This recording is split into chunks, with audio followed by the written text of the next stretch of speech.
Alright, so I got the sanding done and laid down my flat black primer. I'm really considering keeping the truck all flat black, and in the center lines, in between the center lines, I'm going to take this strip and put a Raptor liner across here, and then just leave the top and bottom flat black. Of course, you can see some dents. I gotta go over this thing one more time, probably hit it with some Bondo and get the dents out of it. With the Raptor liner though, it'll cover right over that dent. You won't even see it.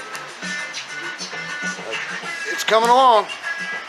I think I spent about, I don't know, an hour and a half on sanding the outside of the tailgate. Now I've flipped it over. The inside I'm going to do a little bit different. I'm going to get a disc and sand it down, because it's got a lot of rust on here, and this is where the bed liner is going to go. So I got quite a bit more of a job on this side to do, and I'm going to do it while the tailgate's off the truck. So when I get to the bed liner in the bed of the truck, this will already be done. I won't have to take the tailgate back off. But it is definitely, it needs to be sanded down quite a bit. So I got it on the cart. I got a old ruined air mattress for a mat to sit on so it doesn't mess up the paint. I can wheel this out of the way. Okay, real quick, because my battery's dying, but here's the front end. I did a paint job on that sucker. Of course, you gotta have the Doom 3 license plate. I gotta paint the bottom bolts red too, but all four bolts are gonna be red. My trim is red. See the screw heads right there? Of course, the bow tie. Gotta have the red bow tie. Painted it myself. Alright, now the inside, I have the Deadpool horn, got the steering wheel cover, and I did the dash the same way with the black and red accents across. Here's where I stick my cell phone. I got a speedometer, a gas gauge. It all works off GPS because my gas gauge is broken, so I use my phone for my gas gauge and my speedometer. And then I got the 11-ball shifter. Now, I was supposed to have the 3-ball on here, but when I put it on the drill press, I didn't have anything underneath it, so when I brought the drill press down, the ball spun and put a groove on the side that I was supposed to use to facing out. So I just scrapped the 3-ball and redid it with the 11-ball because it still was red, and I wanted the, and plus I was born in November, so you know, 11. I need to get the seat fixed because the driver's seat is ripped up, but I completely redid all this and cleaned it up best I could. I need to repaint the thing. It's the paint job, and that, of course, all these chrome pieces will be red. The black trim is going to be red. All the black on here is red. I'm just flipping the colors. And I have a CB in here in the dash, all hooked up, but I need to get an antenna. So for the meantime, I put this little guy right there to cover up the hole. And but for the most part, she is beautiful. And the engine in this thing, it's old as heck, but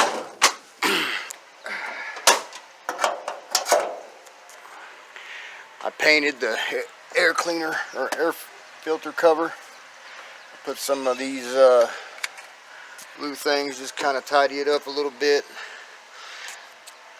I had to fix this, and the bottom broke, so I had to epoxy it back together, but it's holding and working, and she ain't too bad. It's vapor locking on me though when it gets really hot, so I have to get a fuel pump, or not a fuel pump, but a fuel filter that can fix that. Alright, I'm going to change the oil in the truck. So I got my jack stand in the factory jack that came with the truck. Now it's not hydraulic, it's a ratchet, and I like it because you can ratchet it up and then flip a switch and ratchet it back down. It doesn't just have a reservoir you break loose, and if you break it loose too fast the whole truck will come down real quick. This one you have to actually crank it back down step by step, so I like that. And you get your jack stand, you raise it up, or what I did was I raised it up, put the jack stand under there, and then lowered it back down like 1 or 2 clicks to take the weight off the jack and have most of the weight resting on the stand. This is still on there tight, but it's not supporting the majority of the weight right now. It's sort of even. And then you just like give it a little shake. You know, if it doesn't move, make sure it's solid before you climb up underneath it. Which, using a jack stand, it's pretty much going to be solid. You always remember to chock the back tire. I got the parking brake on and the back tire chocked, so there's really gives you a better chance of the truck not rolling or moving, or you don't want it to fall on you. And the next step's going to be to crawl up under here and break open the drain plug. So give me just a second and we'll get up under there and see if we can't get this thing going. Okay, so there's the drain plug, and I got my little bowl. Of course, they do sell plastic oil catch pans that you can get that caps off, that you can contain all your oil and dump, dispose of it later. But I didn't have one, and I just need to get something to catch the oil. So I got this little plastic bowl and do that drain plug. Then we can take the filter out, which should be over there, I think. Where is the filter? Okay, so the filter is up here, which I'll have to go around to the front of the truck after I drain the oil and get the filter. Now, there's an awful lot of oil leaking under here. Now, what in the world is going on? I don't know. But it looks like it's blowing. Looks like it might be maybe a loose oil pan gasket. I don't know. I hope it's not my rear main seal, because that would suck, because that means I'd have to take the whole transmission out, the clutch and all that. But I'm going to start with loosening up this drain plug, get this oil out of here, and we'll go from there. Alright, so I got the oil draining now. It holds 4 quarts, so I just didn't really measure it, but I hope this bowl holds it all. Should. But it's draining, and once it gets done draining, then I'll take the oil filter off and replace it. Well, this sucker filling up quick. This looks like it's about done. Oh, yeah. Yeah, we're almost empty. Alright, let's get the oil and get the filter off and all that. So I bought the wrong size oil filter wrench. It's like a 1/2 inch too big, so I guess I wasn't paying attention. I figured they were all universal. That's what you get for not researching. But you can use a leather belt, and what I did was of course I already put the new oil filter on here, but here's the oil filter, and you just drape the belt over it, and then I have no way to, hang on, let me get the tripod here real quick.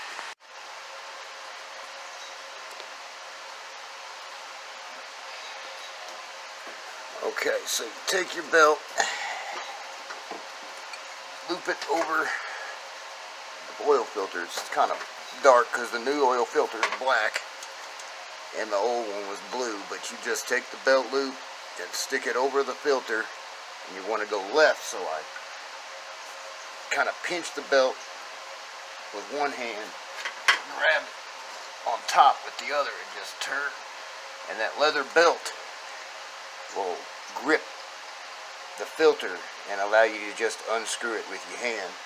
And a little, you pull up on the belt trying to kind of ease it along. Eventually you'll break it free enough to unscrew it by hand and then pop the new one in. And I'll do the belt thing again where I'll put it on. This time I'll turn it to the right, grip it, and just get a little hand tight seat. All you want to do is hand tight.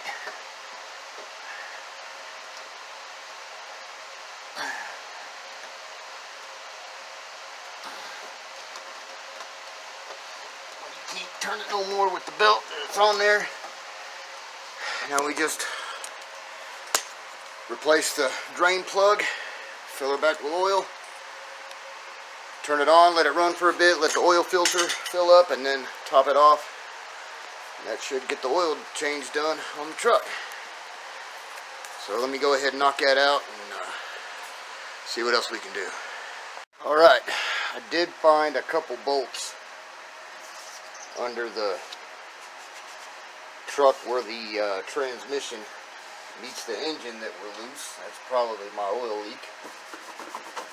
Which means I'm going to probably have to change the gasket at some point.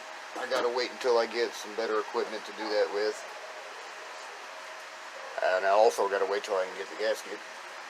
My budget is like whatever money I can get a hold of extra I put into the truck. So I don't exactly have a solid budget, but I tighten the bolts up. Put my last quart of oil in now.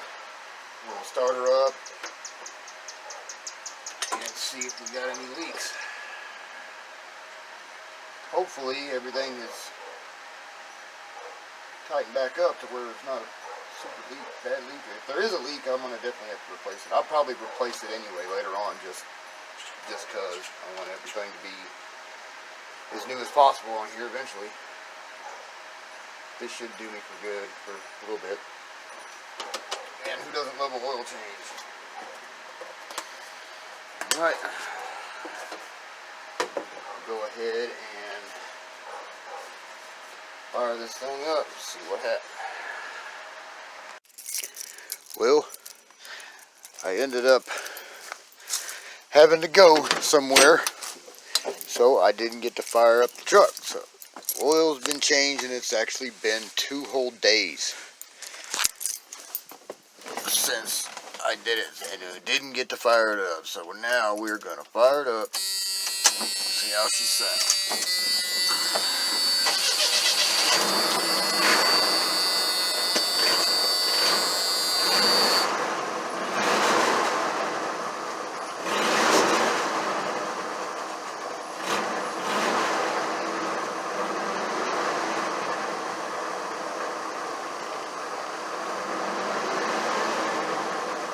Sucker gotta act like it wants to die. You gotta kind of course it's hot out here too.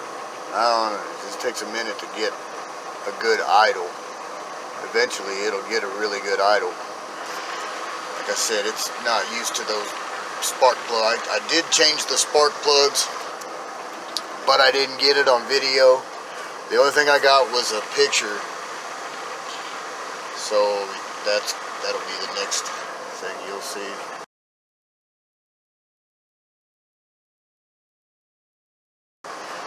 But she's running good until she gets really hot. Like, I can't drive it long distances in the heat because she'll vapor lock on me eventually. So I just gotta go short distances for right now.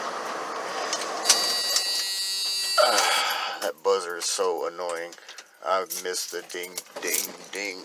When you got a buzzer like that, it sounds like the dryer's going off. But yeah.